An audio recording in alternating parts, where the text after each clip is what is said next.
Ako po si Mercedes Cabral at ako po ang si Geraldine. So, si Geraldine yung babae na nagtatrabaho sa isang bar na may boyfriend na police. Tapos gusto ng boyfriend niya na patigilin siyang magtrabaho sa isang bar. Pero ginagawa lang ni Geraldine para mag-ipon para makabalik siya sa pag-aaral.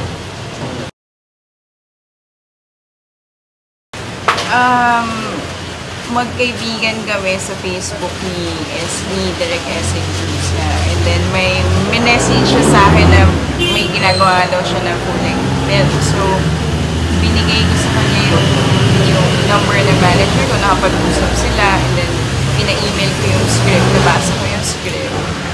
And nagustuhan ko naman. Kaya, ayun.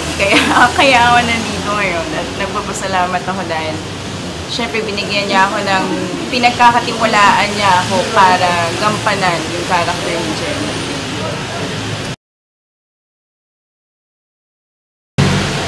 Comment sa cast and crew, sobrang hirap nila katabahuhin, dalawa lang. Sobrang gaan nila katabaho, sobrang asikaso, alaga. Ang gaan nila katabahuin. Isa to sa grupo, sa produksyon na nakatabaho ko na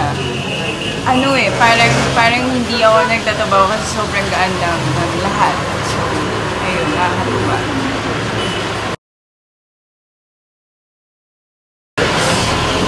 Ayun po, sana suportahan niyo po ang pelikulang Limang Lipang Tao, directed by Esing Cruz.